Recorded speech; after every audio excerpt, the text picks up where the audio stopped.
है बादा मस्त बादा आशा में अहमदियत चलता है दौर मीना ओ जाम Ahmadiyyat.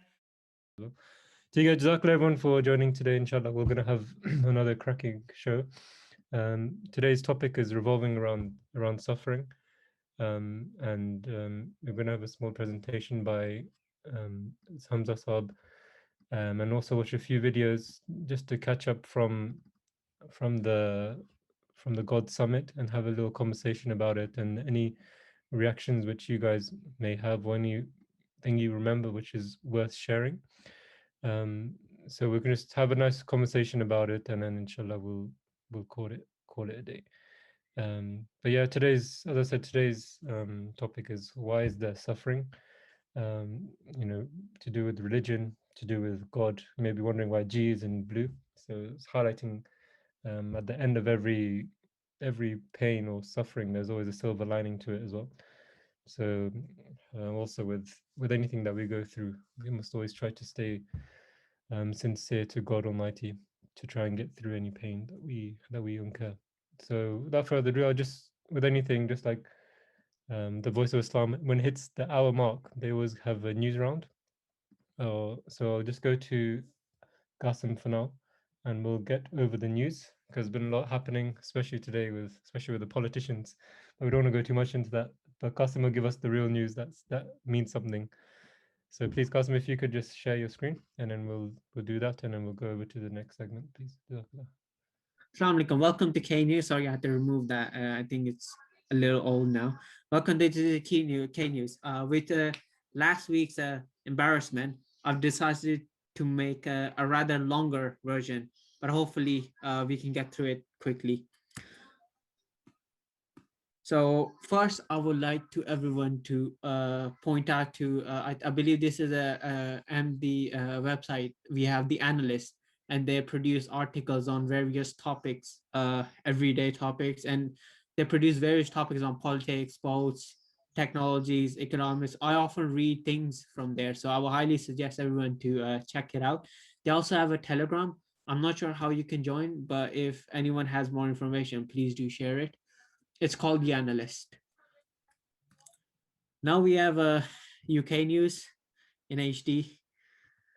So 43 million had first dose, 32 had second dose, 90,000 cases, 99% of which are the Delta variant, and a lot of them are younger individuals.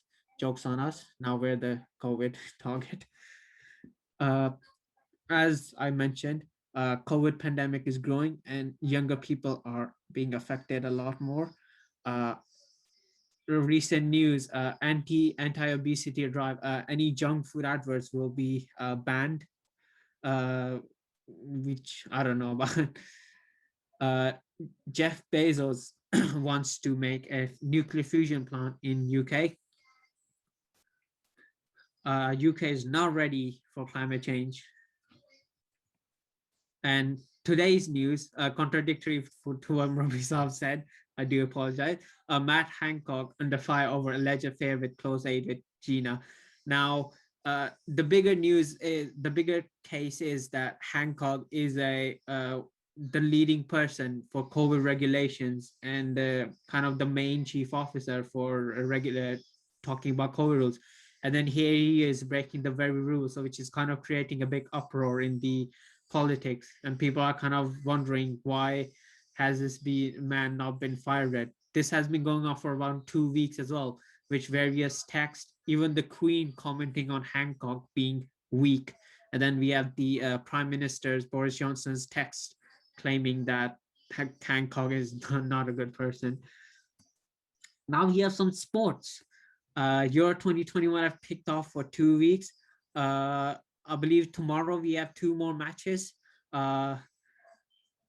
Cristiano Ronaldo leads first player for scoring 5 goals, with Emil coming in second place with only 3 goals.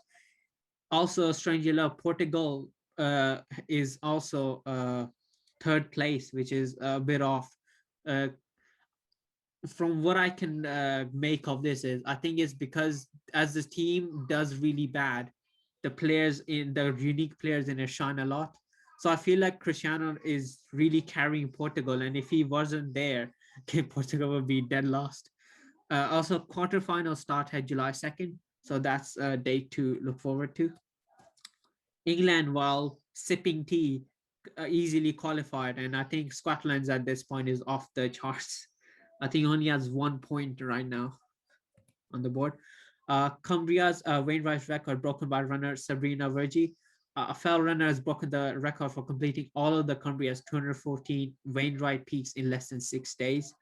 And it was a 525-kilometer route, and she completed in 5 days, 23 hours, and 49 minutes. A bit of science. Now bringing in from the icy Southern Antarctic, National Geographic now adds up a fifth ocean to world map. That's one more ocean we're gonna have to remember now. And they announced that it was the body of water encircling the Antarctic as the Earth's fifth ocean, and it's called the Southern Ocean. Partly being because of how the water moved differently in a different, I believe it was like a clockwise direction. And there was also like the temperature and a lot of factors that go into it while make determining the fifth ocean. Mapping, now 20% of the global ocean floor has now been mapped. Now soon even the fish might be able to use GPS and can go anywhere. Now for some entertainment, boxing influencers and NFT share the stage as YouTubers and TikTokers fight in the battle of the platforms. LiveX Live Media, global platform for live streams and on-demand content, is putting on social gloves battle of the platform stars from YouTube and TikTok will face off in a series of boxing matches at the Hard Rock Stadium in Miami Gardens. A giant Buddhist statue gets COVID face mask in Japan. 57 Buddhist statue is dedicated to the goddess of mercy, Kanon, in central Japan, has been draped with a giant face covering to promote COVID regulation. Cristiano Ronaldo removes a bottle of Coca-Cola from his table, leading to 4 billion loss of money for in Coca-Cola. And similarly, Paul Pogba, who is a Muslim footballer, removes the beer bottle from Euro conference. A bit of informative news. How can you make your home eco-friendly? Now, first of all, obviously, these are some tips that you can do to improve the energy usage in your house. One of them, which is insulation. So with insulation, you can cut as much as 15% of your save as 15% of your heat. So I think it would be really good if you insulate your house. And overall, 22% of UK's energy is used in housing, so it's really good to save. Another form of eco-friendly is using solar panels. Now, solar panels can deduct as much as 27% of your money that goes into energy. So it's really worthwhile investment to put solar panels in your house. Now, it doesn't really matter what side your roof is facing on. You can, although southern facing roofs work better, any direction can work. A bit of miscellaneous use. Don't worry, I intentionally wrote that wrong because I didn't know the spelling. So I just said, okay, I'll just write this down. US Navy uses 40,000 explosive to test the warship around the USS Gerald R. Ford. Don't worry, no fish were harmed in making of this operation. It takes one fish for them to stop this $100 million project. Yeah, it takes $1 million to run the carrier, and then one fish is enough for them to stop this whole thing. A disaster news. Canada, more 751 unmarked graves have found in residential school. An indigenous nation, Canada, says it has found 751 unmarked graves at the site of former residential school in Saskatchewan. So what these schools are, if anyone wants to know, that they used to be a kind of a forced assimilation school where children from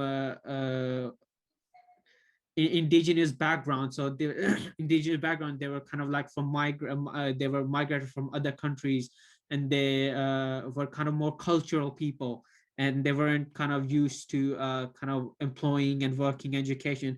They were forced into these schools, and they were kind of forced to live there and study there, and the conditions there were really horrible, which led to thousands of deaths. Miami building collapses, which has and 51 people are unaccounted for. At least one person has died and 51 other are uncounted after the collapse of an overnight of a 12-story residential building in north of Miami. Jamaati news. I would also ask everyone to subscribe to Tariq magazine. I believe our newest edition has been improved, and it will be soon be ordered. So if you want to get it, you should definitely buy a subscription. Uh, an interesting topic: the Dajjal, the Empty Belief, episode 18. Uh, Dajjal, the one-eyed monster prophesied in Hadith, is here. Who is the Dajjal? Why is the Dajjal here? And if you want to watch this video, you can watch this in YouTube MTA channel. Uh, Recently, Majid Khuddam al released a new book, The Great Western Revival. If you haven't ordered it, I will highly suggest everyone to order it now. And it's a very good book. I haven't received it yet, but I'm really interested to read it. As you all were aware, on Saturday and Sunday, we held the God Summit, which was a whole full day event, and honestly, it was really good with a lot of interesting topics. It's basically like the Jalsa. You get the whole day of very interesting topics and everything. So I would highly suggest everyone to check out the videos in the Review of Religions channel and do watch it and listen to it. Now for this week with Hazur. Another Amla member asked Hazur about his recent guidance that Ahmadi youth should avoid the online game Fortnite. Fortnite से मुराद ये थी कि उस जैसी सारी फजूल किस्म game है जिनमें पैसे खर्च होते हैं, वक्त ज़ाया होता है, एडिक्शन हो जाती है। ठीक, अब आप कनाडा से मुझे लिखने लग गए लड़के, अच्छा फोर्टनाइट तो मना कर दिया तो फलां गेम खेल रहे हम, उसमें बात तो उसी में वही बात है। ठीक है, वक्त का ज़िया, पैसों का ज़िया, तो उनको इतना लाइटन करना चाहिए कि ये सब एजुकेट करें कि ये सारी चीजें फजूलियात हैं। 14 साल तक 13 साल तक बच्चे बड़ी बात मानते हैं आपकी, 13 साल से 15 साल के बाद जरा उखड़ना शुरू हो जाते हैं और ये खुदा में जाते हैं, जरा आजाद समझने लग जाते हैं। तो उनमें अभी इतनी उम्र में रियलाइज करवा दें कि तुम्हारी क्या ड्यूटीज हैं, क्या है कि एमडी को होना चाहिए, कैसा होना चाहिए, तो ताकि वो बड़े होते तक उसका असर रहे। So the lesson we can take from this is you should avoid playing any sort of games, and rather instead of playing games, you should spend time in praying to Allah or helping the Jamaat. And this goes for all types of games. I mean, I even had friends who MD friends where I met in Ishtamas, and they tell me, yeah, I don't play Fortnite, but instead they replace it for Call of Duty. I said, it's the same thing. Hazur's not going to spend his time naming every game out there for you to not to play. Instead, you should, rather than playing those games, you should indulge in prayers. Jazakallah, that's it for this K News. I hope everyone enjoyed. Jazakallah, got some very, very good and good roundup of various different types of news items. And brilliant there, just to finish off with Hazur's guidance and words. Brilliant. So that brings us to the end of the news section. And just before we begin the next talk is going to be about, why is there suffering? It's a big question, and a poll was done about, if you were to meet God, what would be the first question you ask? And most people said that if we were to meet God, we would ask him, why is there so much pain and why is there so much suffering? So here in Khuddam, we just wanted to answer that question and just get a few different views from different Khuddam, so that we can just collectively answer or get views on the question. But before I begin, I just want to play a small video just to get everyone's minds rattling, and then we can go into a talk by Hamza Sab, inshallah. So small videos are being made by Rational Religion, and I'll just quickly, 1 second. They're the good people. Well, it's worth remembering that being a good person isn't about not suffering. It's about how you respond to suffering. A good person is someone who, for example, despite perhaps not having that much money themselves, helps others financially, or who makes time for others despite themselves being busy, or someone who stands up for what's right despite opposition. Good people's lives aren't plain sailing, and we admire those who've undergone a struggle. Good people suffer because it's via that very suffering that they prove who they are. Why do good people suffer? So yeah, guys, if you go into Rational Religion, the page, Mustafa Siddiqui, who's just graduating from Jamia now, was always very keen in these kind of things and tackling atheism. He likes his history, he likes his science as well. So, it's a good angle to talk about things. So inshallah today as well, we'll just replicate that. And off the back of the God Summit as well, which was largely about the existence of God, as Qasim mentioned, and which probably affected a lot of people who watched. So it begged the question of why is there suffering? So I'll just hand over now to Hamza, who will, I think, probably has a presentation as usual. So please just the mic's yours, Hamza. Assalamualaikum everyone. Um, I can tell from that poll you said, Murabi Saab, you listened to Azhar Hanif Saab's talk, didn't you? This is the speech. I love the speech so much, and I just wanted I remember one convert, one of the convert stories on Ahmadi Answers on his page. He was saying one of the reasons he came to Ahmadiyya, he learned a lot about Malcolm X and those sorts of speakers. And you remember he saw Azhar Hanif Saab for the first time, and he was like, "Who is this man? He reminds me of Malcolm X," sort of thing. Proper inspiring. Yeah.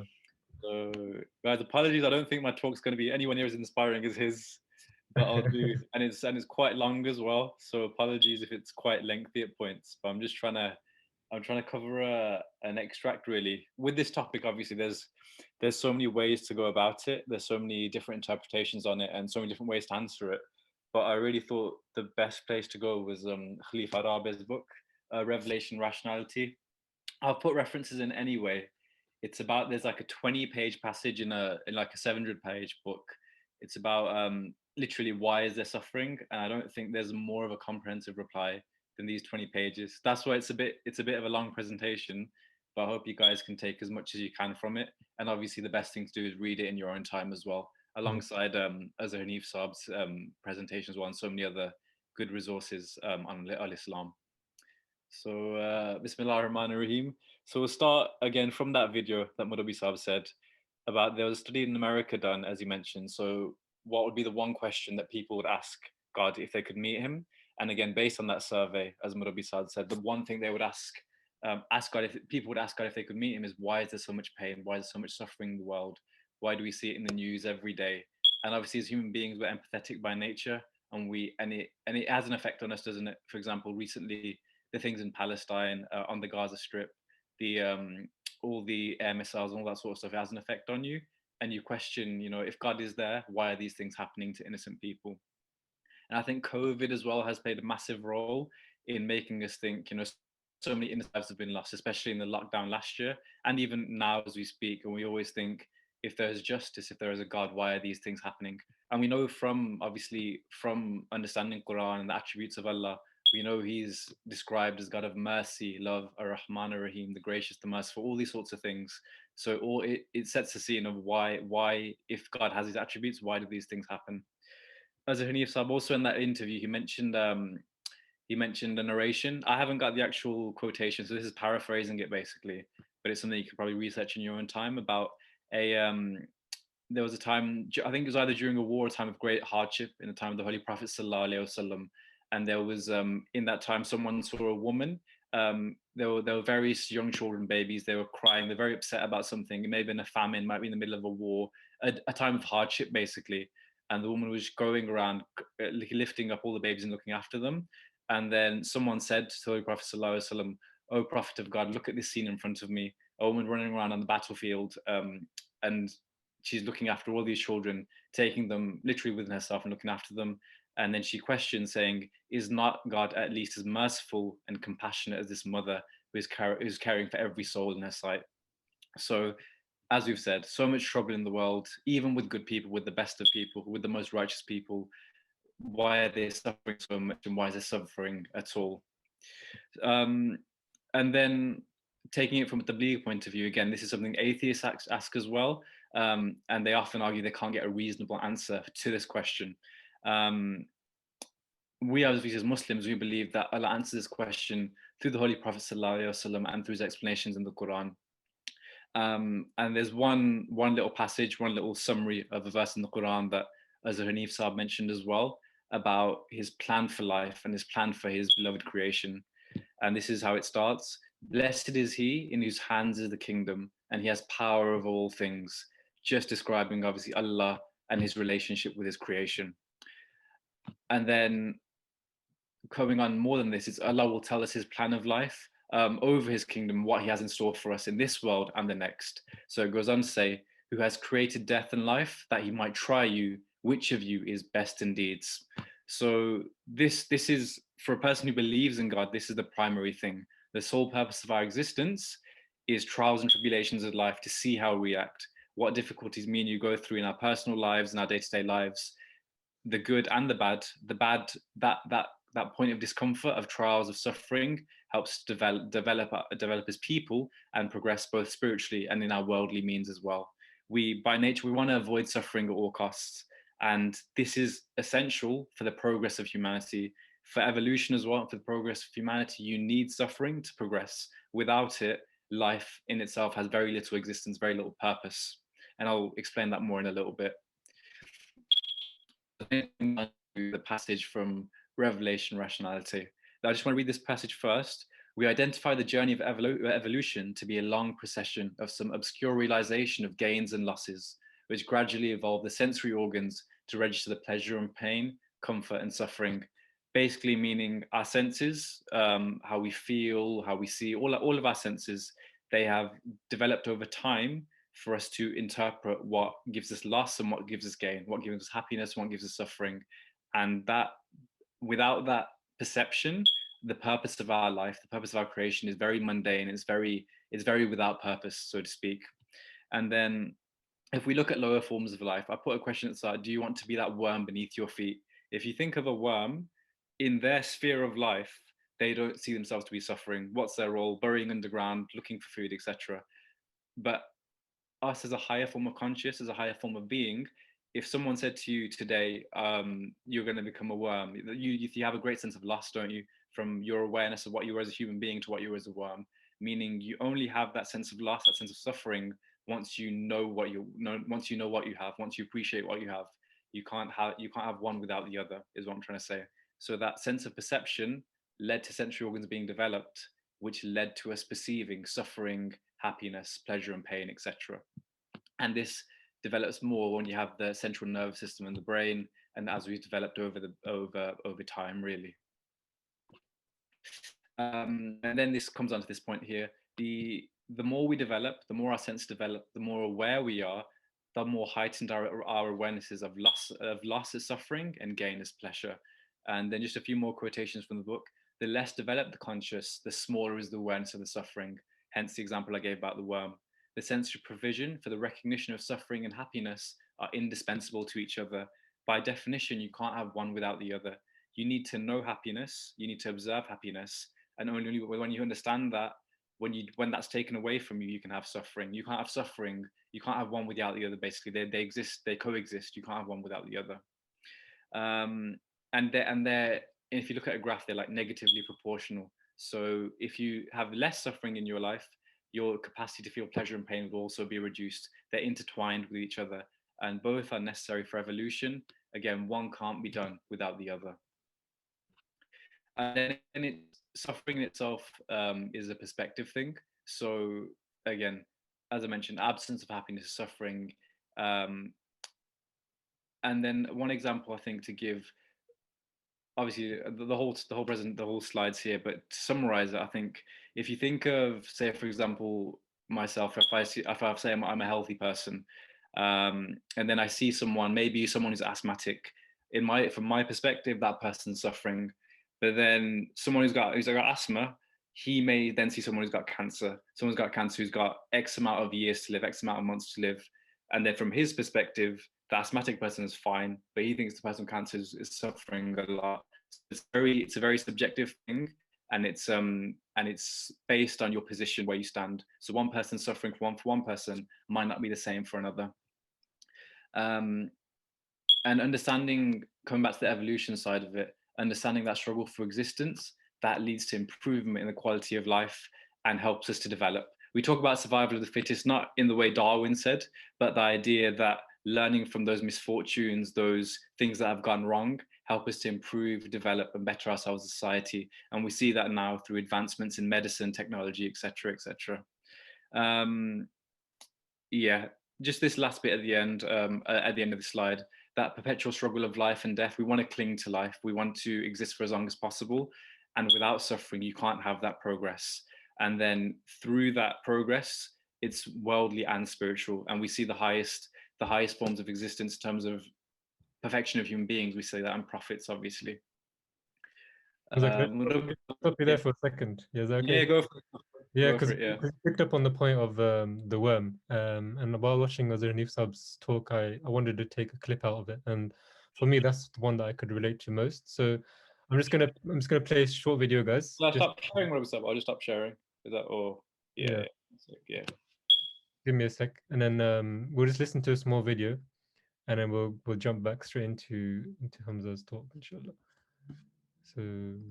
So yeah, just picking up from what Hamza said. So obviously Azir Nisab also explained it really well, just as Hamza did, and it's very relatable.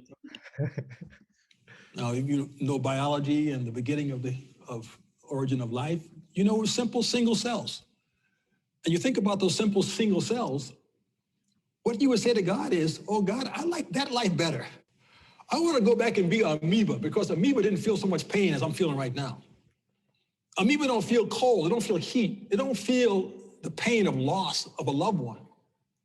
It doesn't have the same sense of hunger and thirst and the drive to want to do something with the creative talents you have. It's just floating around. It's a simple amoeba. It is happy.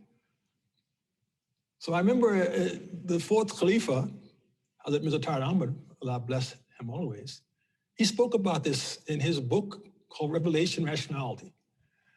And he said, those people who complain of the suffering of life, you ask them, you give them a choice. Would you want to be that worm beneath your feet?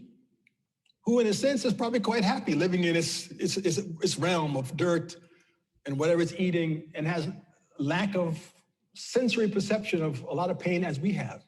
But the poor worm is of a lower consciousness and doesn't feel as much pain as we do.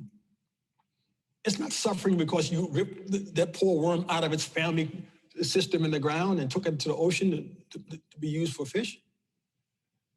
And so would anyone in this world who's asking God, why suffering, would want to go back to a level where we didn't suffer so much and think that's a better world for us.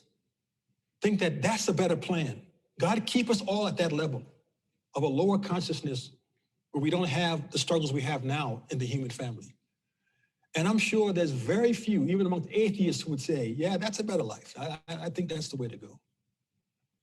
And so we understand from this concept that the trial of life and death is what brought us from that lower organism called the amoeba to what is now the human being, and continues to propel us forward on the path of progress and evolution and perfection of our beings. And this is a mercy, a blessing that comes from that being who understood his creation better than anyone else. So just stop it there. It's just such a brilliant piece. And just listening to that video, I watched that, like I said, I watched it a few times, and I literally could have taken anything from that talk and showed it today. But that's just one clip, guys. If you do have time, do try to watch. It's about a 40-minute talk. And just off the back of that, it makes you really realize, you know, that there's a strong connection between suffering and success and progression. And even today in Huzur's Friday Sermon, I know we'll go into the Friday Sermon a little later with Zishan. Huzur mentioned a really, really important point, and I was just struck because whenever I'm preparing for something and it's Friday Sermon, Huzur somehow says something about that topic. I'm like, wow, I can actually use that because Huzur just said it. And Huzur said that whenever something you have lost in life happens, whenever you lost something, don't ever think about that thing you have lost. Always think about in what state you were when you lost it. And were you in a state of doing it for Allah Ta'ala? Were you in a state of doing it in sincerity to God? And if you were, then always remember that whatever you've lost, Allah will always replenish it in some way, even more in a greater form later on. And he said, Hazrat Muslim Maud Rizal who picked up a very beautiful point talking about Hazrat Umar Rizal who he said that this man suffered so much when he became Khalifa. He had so many people against him, so many groups or tribes were against each other, and he had to suffer so much. But because he suffered and he established justice which prevailed all around Arabia, that same justice we're able to reap the blessings of now and today. And so he said sometimes when you suffer, you're going to get success and other people will benefit from it. And same with the Holy Prophet sallallahu alaihi wasallam, who suffered the most, more than any other person in this world. But look what came out of it, the religion of Islam, and through his example, we are able to recognize the attributes of Allah the Almighty. So, yeah, just wanted to throw that point in there. So, Hamza, you can carry on with your presentation. Just throw the rest of the video, man. I'm good. I'll just listen to that.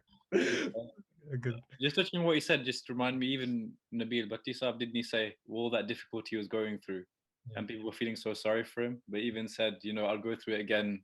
Yeah. Because of what Allah showed me, I'd go through it again with a click of the fingers if I could. That's amazing. As Hanif Sahib in his talk later on in the video, he was like, for a believer, if he even gets, a touch into heaven, Allah will ask him, did you suffer in this world? And he goes, I didn't suffer a single bit, because I've tasted what's to come afterwards. Anything that I felt before has completely vanished. So always have an eye on the bigger picture of what Allah has planned for you. And that's the way to go about it. Definitely. So then just continuing on from that, again, that struggle provides us with that perpetual drive to keep living rather than to die. And then just reading this again, it may result in the improvement or deterioration, the quality of existence in the wide spectrum of evolutionary changes. This is the essence and spirit of evolution. Hence, all of those trials, or those tribulations, the discomfort, the pain, the hardship, from maybe when we were cavemen millions of years ago to now, it's all had its purpose and it's all had its role in having the heightened sense of awareness that we have now, as Hanif Saab mentioned in a better way. And again, that struggle between life and death that he talked about, it's the means of creating pleasure. This is the primary motivating force which fuels evolution and progress of human beings. That struggle between life and death, and to keep on living, so to speak. Then another thing that, just playing devil's advocate, you might think of like maladies and disease that happen in the world. You see natural disasters, you see earthquakes, you see terrible diseases, viruses like COVID, and the effect that they have on people. But in actual fact, as Muslims, if we think about it on a deeper level, this design, these things that happen, make us more aware of a greater consciousness. If we were to say, for example, take away all the suffering in the world, take away all the kids who are unwell, take away all the bad things that happen, natural disasters, etc., a world of equal happiness, and there's no suffering in that world. Just picture that world in your head if you can. And you can apply this principle at any stage from now to millions of years ago. It doesn't actually work. So as Hanif Saab mentioned, so that in the rudimentary forms of life, you had bacteria, some with which had a nucleus, then without a nucleus, and then you had pyrobacteria, which is another form of fundamental organism at the very start. If they're all equally provided for, one doesn't outcompete the other, one isn't better suited to the other, life would have remained at that state. So there would have been no progress, no development, no change in life. You would have been fixed at that, well, Khalifa Rabi calls it a rudimentary form, so a purposeless existence. And our existence wouldn't occur either, because there was no need for any progress or change, so to speak. And then for those rudimentary forms of life, obviously they didn't have the awareness that we have as humans. And if they had the decision to think, should I live or shall I be destroyed as a cell, they'll probably think not to be, because my existence makes no difference anyway. It's like it's a meaningless existence, so to speak. And suffering can also, again, be linked to that evolutionary change. It can also be linked to retribution and punishment. And you see this in the animal kingdom. Elephants and buffaloes, if you harm their young, their children, you can see in nature, if you watch any nature films, you see they have a propensity to revenge and to respond. This aspect of suffering is also massive in the other thing we always say as humans, we have free will. Without suffering, that option of having free will also goes down the drain to some extent, and it's vital in the decision-making process for human beings.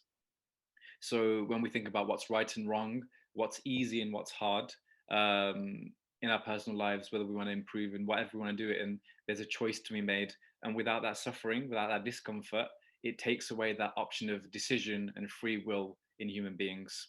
Yeah. So it takes, without suffering, as humans, we don't necessarily have that free will, if you can ponder over that a little bit. The other thing is, from a different perspective, sometimes suffering is at our own hands. We see, for example, what's going on. For example, in the Middle East, if you think of Yemen, and you see a lot of kids there because of the famine, because of the blockade from Saudi Arabia. You see how many kids are being malnourished, they don't have any food. This suffering, you can't blame this on God. This is human beings acting in a wrongful manner, in a bad manner. This is much of the suffering we see in the world is injustices human beings commit to other human beings. So that's another perspective. Look at it.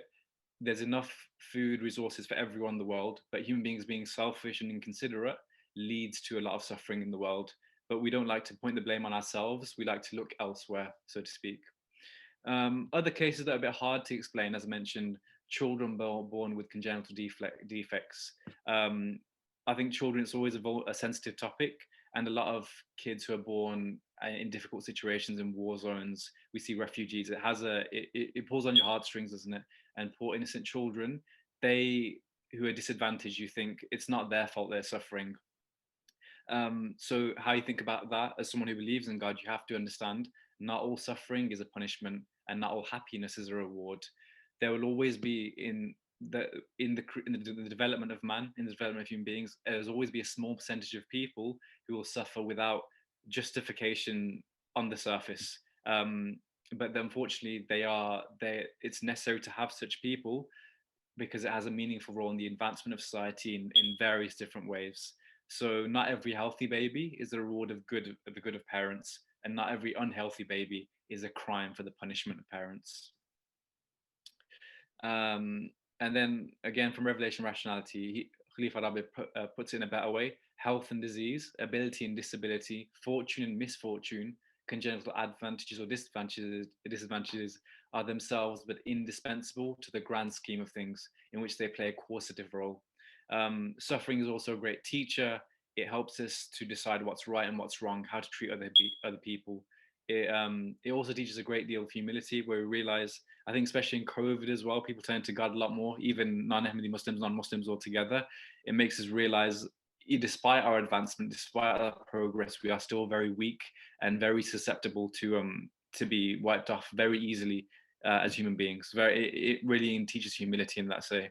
And then remove that suffering from developing man's potential, and the wheel of progress would turn back 100,000 times, meaning we are here because of suffering and hardship, and we wouldn't be here without it. Sorry, Hamza, I just want to go to Qasim. Just has his hand raised up. Sorry. Yeah, go for it. Go for it. Just wondering, with Islam, do we consider ourselves like as perfect beings, or is that just a Christian concept? Perfect in what way? Just like Allah made us as perfect beings, or as in similar. What do you reckon? Yeah, I think the only perfect being that was created was the Holy Prophet ﷺ, who he himself, of course, was susceptible to human weaknesses in terms of injury, in terms of sleeping. So the only perfect being in reality is God Almighty. But in terms of the only creation which has been created, which can surpass any other creation, is human beings, because we've been given that freedom of free will and of making a choice, which other creations haven't been made. So in that terms, I don't think we can ever call ourselves perfect, but we have been put on a path that can lead to almost a perfect end. Yeah.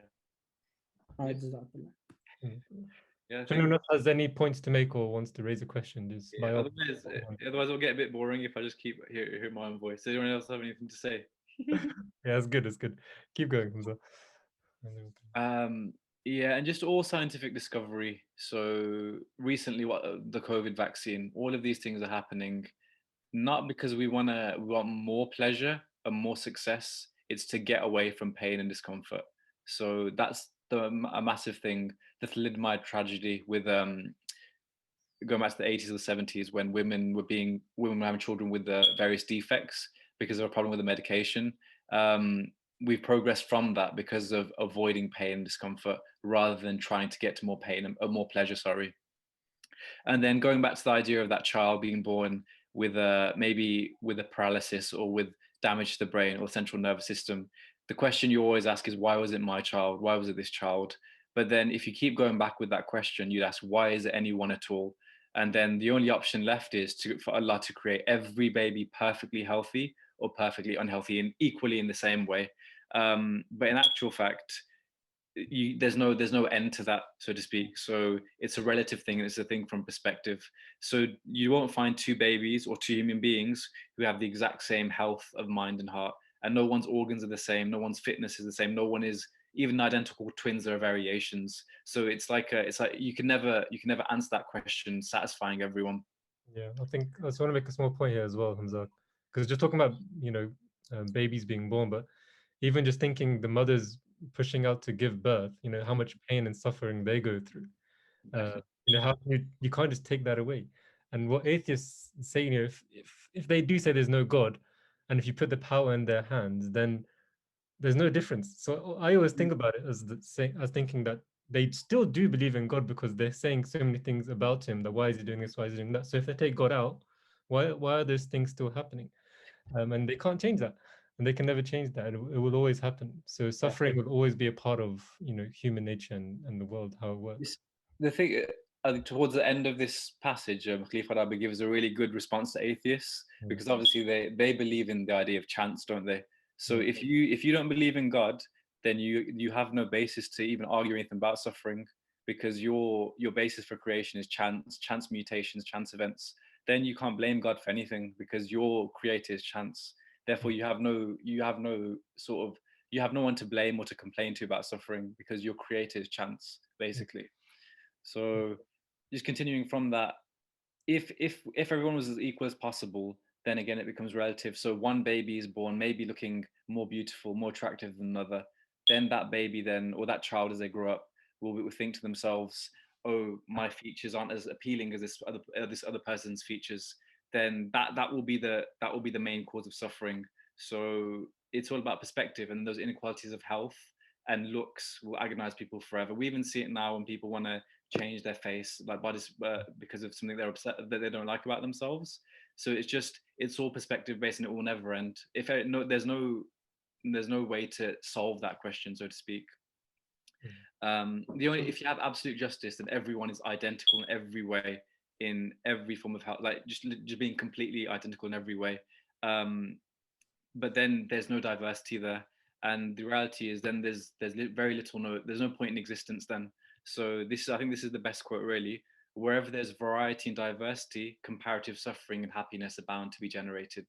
So without diversity, it's just monotony. Everything's the same, and then there's no point in existence. There's no point in our being here. There's no point in our creation.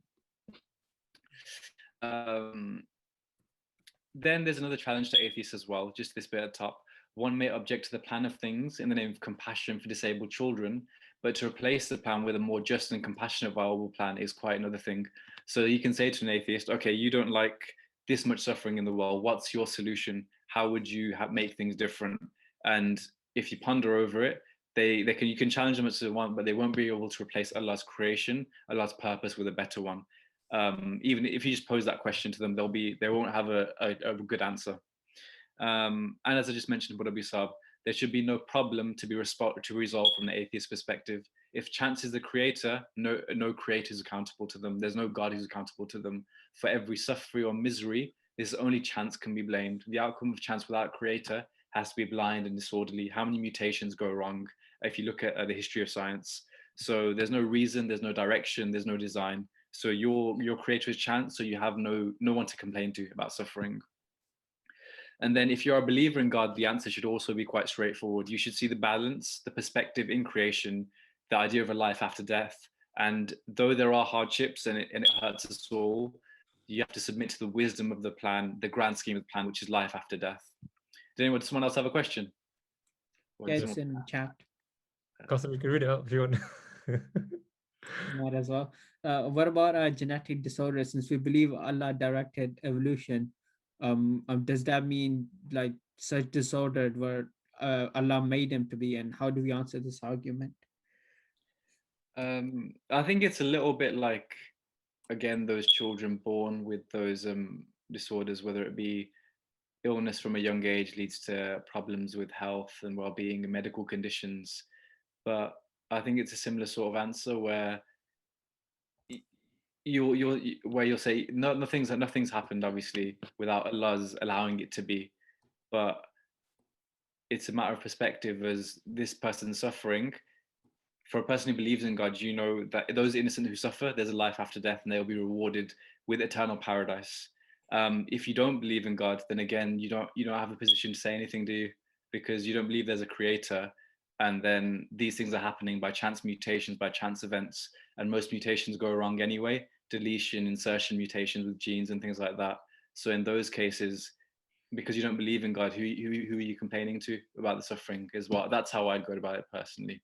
I don't know if someone wants to add anything. Yeah, no, like with Allah Ta'ala, He always promises compensation, and the compensation for anyone who suffers in this world is hereafter. And for people, it's very difficult for someone who's disabled or can't physically pray or think. Allah says that in the hereafter, they will be in their perfect form, and they'll be living a life of eternity. So sometimes some people will suffer in this world, but like we said, Allah will replenish that in the hereafter. And those trials and tribulations are not only for that child, it's for the people around them as well, and it allows them to adopt sincerity and help them on that path as well. So there's endless, the causes are endless, but on the flip side, Allah will always have a better life in place. And that's why we always say focus on the end goal. Don't just judge straight away about what you see and blame people. Always see the bigger picture of why it's happened. And what about this scenario where the other person does believe in God? So how do we answer this to another person who believes in God? In what? I don't understand. Sorry. The same question, kind of like back to the first question. I mean, the answer was like, if we were to ask an atheist, we would ask about like talking about God, like how do you explain this suffering? But what if the other person we're talking is in fact someone who believes in God? So how do we address it then? Well, if he believes in God and he has a certainty in God's attributes, his existence, and his perfection as a being, as a creator, then, as Murabi Saab said, I think it's just looking at what is the end goal. Yes, there were these hardships created, but through that process of evolution, it's led to the betterment of human beings in terms of understanding of medical conditions, understanding of managing these diseases and these processes. And despite that person suffering, they will be rewarded in life after death, and they should have that certainty, God, to understand that, is what I'm trying to say. And if they don't, that's how I would say it anyway. Yeah, that makes sense. Yeah, Jazakallah. Definitely. And I think that fits in nicely with this bit. For the believer in God, death has the role of the Redeemer. As a life after death, innocent sufferers will be granted near of unlimited reward. And then, as I said, for those who don't believe in God, they won't find any satisfaction in that answer. If they don't have a faith in the Creator, then the injustices that they see, they won't be satisfied that there's any goodness or justification for it, because they don't believe in the Creator, and then there's no conversation that can be had with them in that regard anyway. And all those things about right and wrong morality, it all links to suffering and hardship, right and wrong morality. It all comes from a place with the belief in the existence of God. Without that belief in the existence of God, it's very, I don't say it's easy, but it becomes easy to justify anything, so to speak. And yeah, I know I've said it so many times, but if there's no God, we can't blame him. If there's no God for an atheist, we can't blame him for that suffering. And it has to be accepted as part of nature and part of the evolutionary process for us.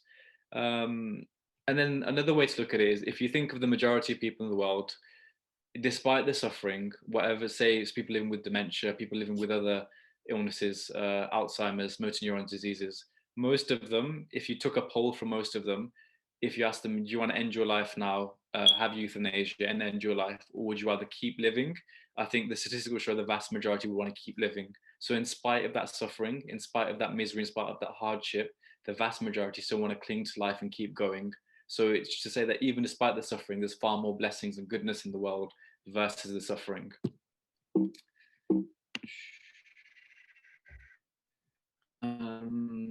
Yeah, I think I've touched on this quite a little bit already. As we are higher forms of life, a higher sense of awareness, and even, yeah, with lots of faculties, it will result in suffering. So it only comes from a place of appreciating what we once had. If you lived in a very nice, expensive house, and then you lose that house for, you know, financial difficulties, you experience that suffering. Only you have the awareness of the happiness and the goodness, and once you lose it, that's when you experience suffering. So it can't be there without one, can't be there without the other. Basically, you can't have happiness without suffering. Yeah, I'm just trying to finish off as quickly rather than keeping rambling on. But I just want to read this little bit out at the end as well. Suffering is embedded in the sense of deprivation. Loss of some familiar cherished values leads to the sense of pain. It can only happen when one has tasted such values and pleasures or observed others enjoying them. So without happiness, there can be no suffering, and vice versa. Yeah, and it's just reiterating the same thing here as well. Remove one and the other disappears, and it's beyond the reach of human compassion to erase suffering without erasing life itself. So you need suffering for the persistence and the progress of life. Without it, life can't progress, and life actually can't begin and start. If we go back to the idea of bacteria, and all of our organs, all of our senses have progressed and developed due to those encounters of loss and gain, of goodness, of badness, of hardship, of trial. They've progressed to where we are now because of those encounters. And that's everything there, boys. Jazakallah. I think it's important to know for Muslims as well. Allah made it very clear that He says that we will be tried with with our wealth, with our life, with our thamarat, you know, all the good things in this world being taken away from us. So it's really, really important to have that in the back of our minds. And Allah has never said that you will live a life of perfection. So when you're treading on the path of righteousness, and if you look at, you know, the most righteous people, the Holy Prophets, all the prophets, they all, and you ask yourself, why did they have to go through such hard times? And that's completely up to the will of Allah and His Sunnah, and how He put them on that path to do that. And you can say the same thing now for, you know, for coronavirus. And one of the comments as well, can this be said for coronavirus as well? We never know what the will of Allah is, but everything, as we said, with suffering causes us to gain some sort of success and progress. And we never know, this might be a time in our lives where we need to look at ourselves and progress in different capacities. So yeah, you know, we'll find out maybe later on in our life. But for now, we can see how the world has reacted and how the world has come together in these more times. And, you know, we hear so many stories about how people have turned towards Allah because they've lost hope in scientists and seeking out a greater being to get them through such difficult times. So yeah, Jazakallah Hamza, I think that was a pretty good effort from your side, and it's good to hear other people's comments and voices as well. If anyone does have anything to say, it'll be good to hear from you guys. If not, then we can definitely move on to the next thing. Hamza, any last words from that, and any pieces of advice you can give? No one ever grew from a comfort zone. I think that's the key thing. So in your worldly endeavors, in your spiritual endeavors, no one ever progressed when things were easy, when things were straightforward. There's no growth in that. There's no purpose to life in that. There's no development in that. Whether it be a hard exam for going to uni, whether it be waking up for tahajjud, there's no progress without hardship. So there's very little to, if your life's easy, if life's very easy for you, you're probably not doing enough, or you're not doing much, if that makes sense. Not to offend anyone, but if life's easy for you, then you probably need to be doing something more or something different. That's how I look at it personally. Definitely. Always set targets and always try to achieve them even if the world's against you, if you feel like you're doing it for the right cause and if you're doing it for the cause of Allah, just like as we said today, whatever you lose, just make sure you're always sincere to Allah, and always keep Him close. If Allah's always looking for a reaction from us, and what is a trial? A trial is so that you get through the other side successfully. The way Muslims see it as a success is if you've hold that trust and full certainty in Allah that whatever happens, it will make us into better people and closer to Allah. Then that's a gain for you. So yeah, Jazakallah Hamza. Just want to ask Qasim, just want to go to you quickly. I know you're quite vocal today and you usually are. Just on, you mentioned the God Summit. Is there anything that you listened to in the God Summit that touched you or made you think, yeah, this is amazing, and I feel like I've progressed in this belief in Allah? One of the event I was listening to was the tabligh. It was the tabligh session asking about how to communicate with an atheist. Like and there was also like I thought I might just know this how to communicate. Then again, I was surprised, and I even wrote about this in the WhatsApp chat because I didn't realize that I should be acting like this, and it really helped. So like what I learned was how to communicate. First of all, we should no amount of knowledge, even if you spend your whole life researching about something, you still shouldn't I forgot the word there, but you still shouldn't act like it's the absolute truth, and you should still consider other people's feelings and respect them as well. That's true. Mashallah. That's one of the points I learned. I don't want to pick anyone, but has anyone else got anything that they felt was quite good and touching for them, or anything that you learned from, which was quite impacting on your life? Kashif or Mashood, Sayed, one of you guys, if anyone has anything to say, just to make it a bit more interactive. It's not much from the summit talk. It's from this talk. I didn't know like how why I actually never knew why they're suffering. Like I just thought it was just as it's a life course. Like it just happens to everyone. Either it happens today or tomorrow. Or then I just found out if like Hamza Bhai said, if you have suffering, after that you will have abundance of happiness as well. So if you should basically saying you should welcome suffering to your arms, like you should welcome it, because then after that life will be better than your suffering. That's what I learned today. I think if you look into the sporting world, suffering can also be translated as struggle. And if you look at any of the most successful footballers or the most successful athletes, it will always be those people who stay behind training, work on their free kicks, work on their penalties, work on their shooting or their stamina. You have so many examples ahead of you. For Portugal, you have Cristiano Ronaldo, who he's no stranger to success. Even now about to break the all-time record of the most international goals. And it doesn't happen by chance. People said when he went to Juventus, he's going to dip in his form and he's going to score less goals. But he proved to everyone that with hard work, matched with talent, you will achieve your goals, and vice versa. And or this, if you flip, this on the same side of the coin with the religion, you guys can achieve, as Allah's even made it clear that you can achieve the level of the status of a prophet in terms of your spirituality if you work hard enough, if you fully focus, and if you really want to achieve that in your life, then you can. And to get there, it's never going to be an easy road. But we all know that if you get there, you will definitely, you'll definitely succeed. And no hard work goes without success. Tika. Zishan, if we can go to your bit now, Friday, Sam, if you can just load it up for us, and then we can go through that, inshallah. Assalamualaikum warahmatullahi wabarakatuh. Today I'll be presenting the summary of the Friday sermon delivered by Hazur today. Hazrat Khalifatul Masih Ayatollah Ta'ala bin Nasir stated, I will continue to narrate about Hazrat Umar anhu. We find an interesting incident in his life which shows how the Islamic government of his time took care of the needs of people. Once Hazrat Umar was traveling around Medina with his servant whose name was Aslam. About 3 miles away from Medina, he saw a woman and her children.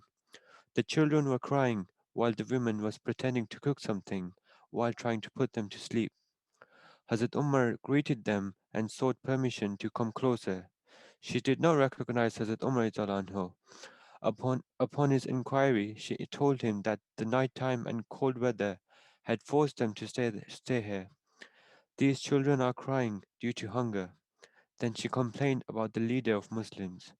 Hazrat Umar anhu asked her that how would Umar even be aware of your situation? She replied that he is the caretaker of our matters. God will decide between us on the day of judgment. Hazrat Umar anhu quickly returned and gathered necessary things for them in a sack. He asked his servant to help get the sack on his back. His servant offered to carry the sack, but Hazrat Umar insisted to carry it himself.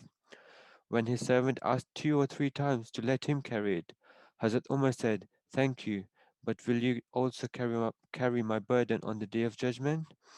Thus Hazrat Umar who took that sack to them and helped them prepare the food.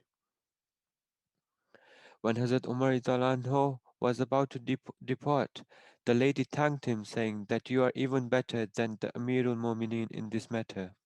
Hazrat Umar replied, you should speak good. When you go there, you will inshallah find me there.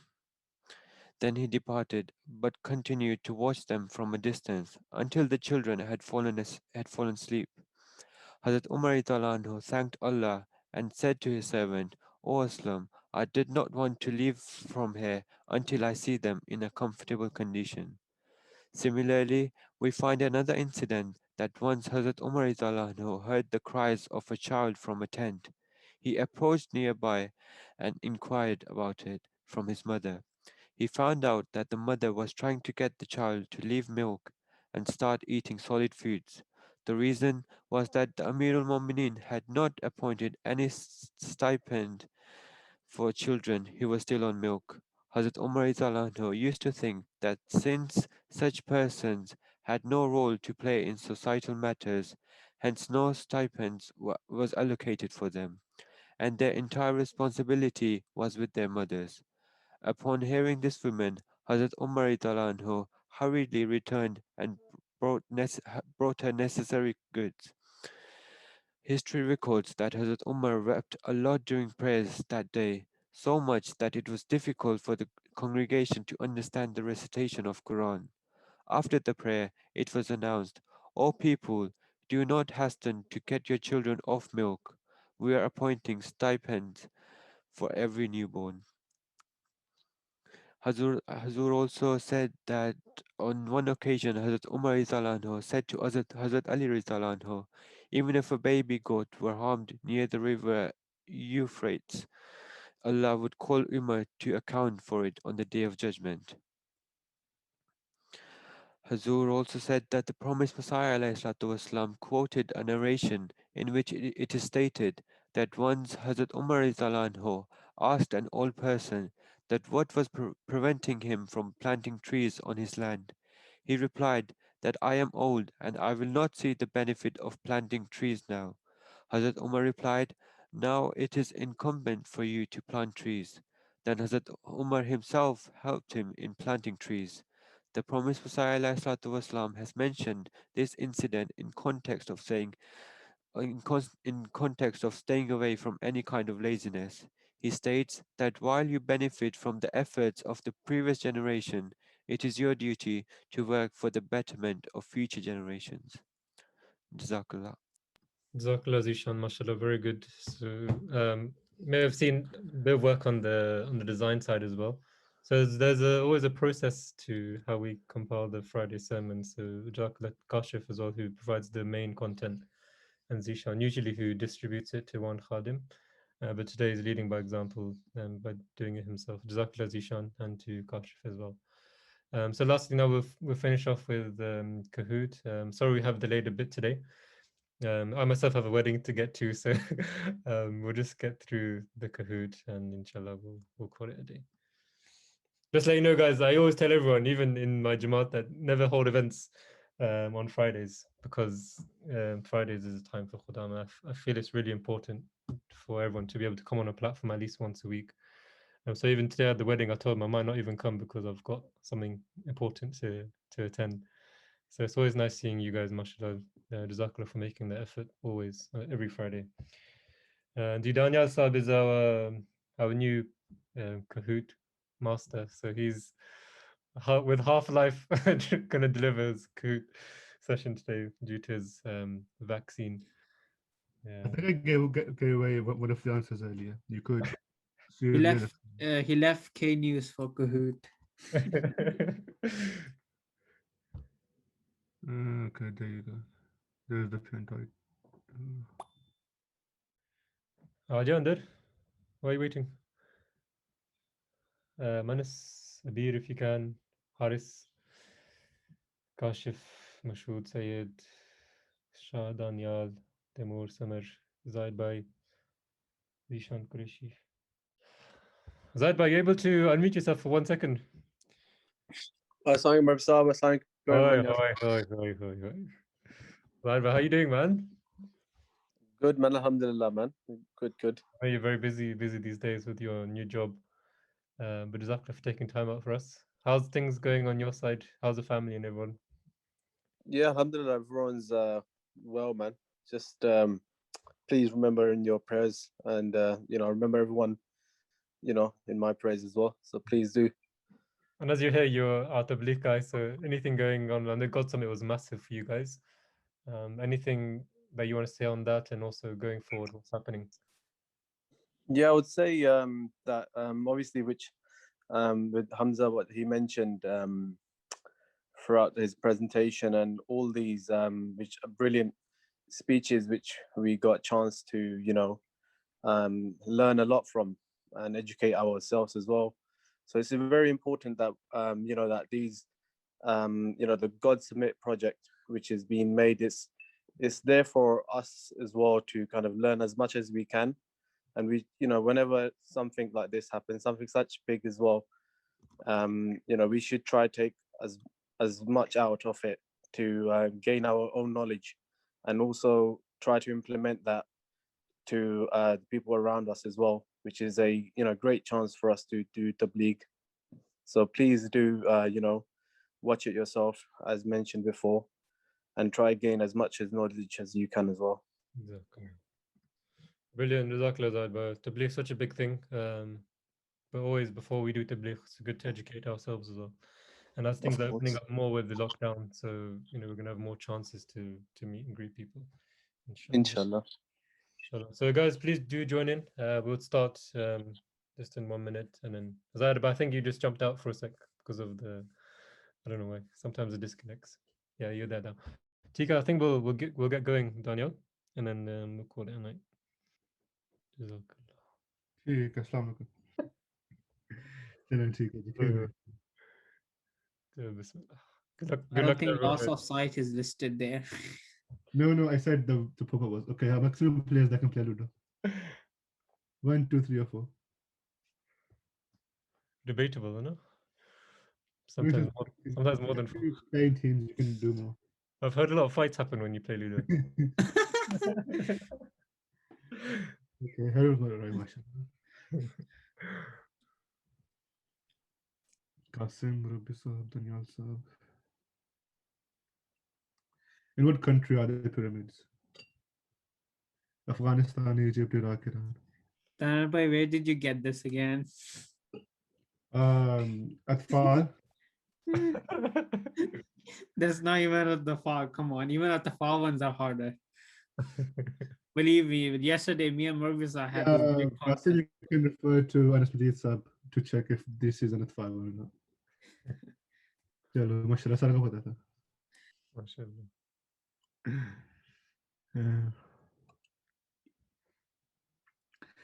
Do polar bears live in Arctic or the Antarctic? I'm not sure what the difference is. Arctic. There's an Arctic Ocean. No. Daniel, you have to explain yourself. I think Saab can do the explaining. I thought Arctic Ocean. Can you say frozen ocean? I think. Okay, who lives in a pineapple under the sea? Oh, this is definitely not for Khuddam. Yeah. Like, slightly, this is one of my favorite cartoons. SpongeBob SquarePants. Titan? Who's Titan? Who's a Titan, man? Come on.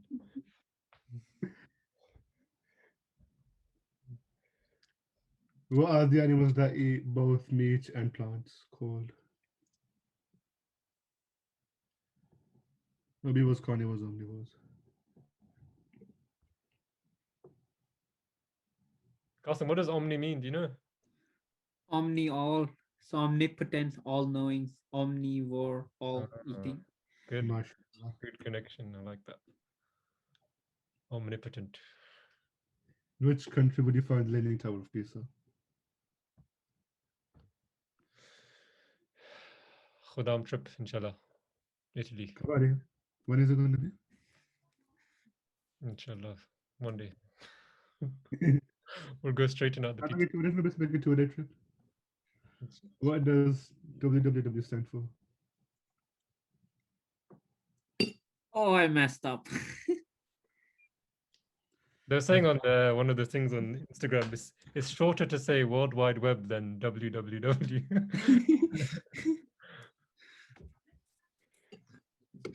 Hopefully, I don't. Oh, yes. Steps first. Shah Daniel Saab, 5th place. How many liters are there in the gallon? Oh, 5, come 3, or 4. Can't do these questions. 5 liters.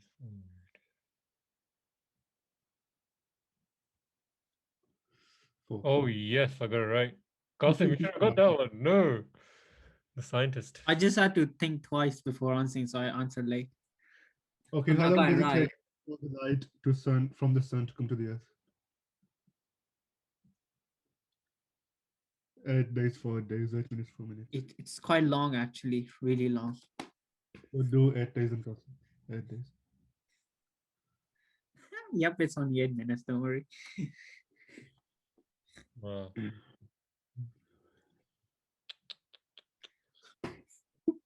Which planet is the closest to the sun?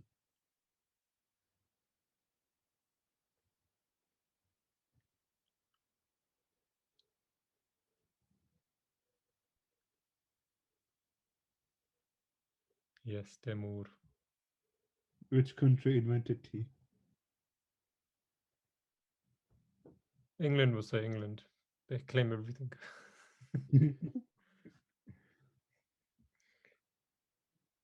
China. Oh. Qasim, have you done this one before? How many millimeters are there in a meter? 10,000, 1,100, or it is 1,000. Good. No change. Qasim with the streak of 5. Ooh. Is 1 kilogram same as 100 grams? False.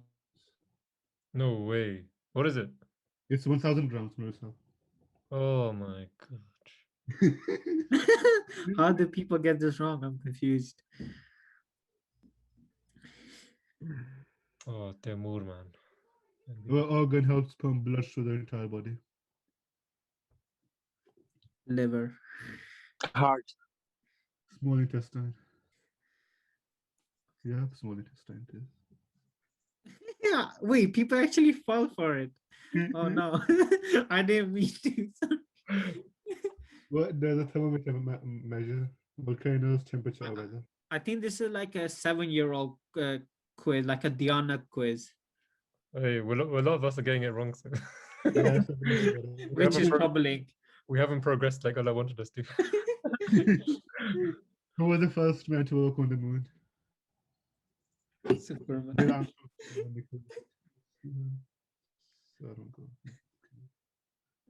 Zad is in the game. Zad is back in the game. What was the first planet to be discovered using the telescope? Uranus, Neptune, Pluto, Mars.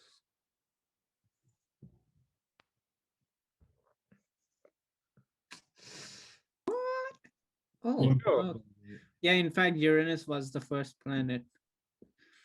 It goes as far as the Greek mythology, so it's And what continent is the city of Mombasa? Mombasa. Just go there to Bissau Khuddam trip. It's a corona trip. All the way to Australia. It's like a corona trip. All the way to Australia, inshallah. Mombasa. Yeah, had to be Africa. I know that lost my because streak. horizontal.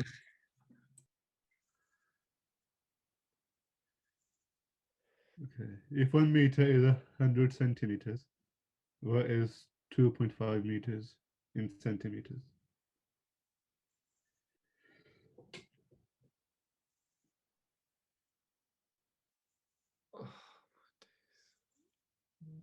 Confused again. Millimeters, I know. 2000. Where's the capital of New Zealand?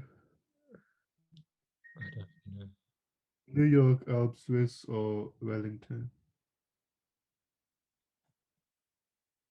Alps. Swiss. It is Wellington. I never actually knew that. Exactly for educating me. I just guessed. I was. How many weeks are there in a year, Manabi-san?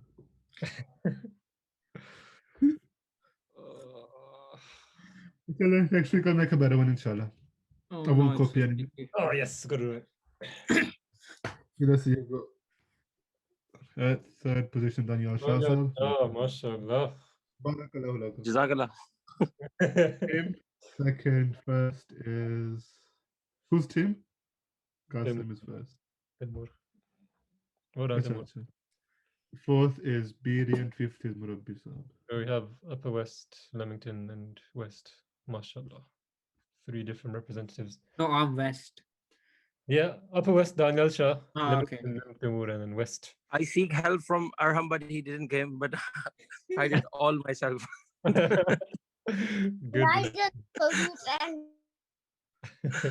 What you said? Oh no! Imagine if Aram had gotten it. Yeah, mashallah. Team effort, it's family effort. Well done. Well done, guys. Jazakallah everyone for joining. I really appreciate it. Had a good mix of different things today. So Jazakallah everyone for contributing. Inshallah, we'll carry on next week. Same time, inshallah. We'll let you know. Jazakallah everyone. Assalamu alaikum wa rahmatullahi wa barakatuh. Why?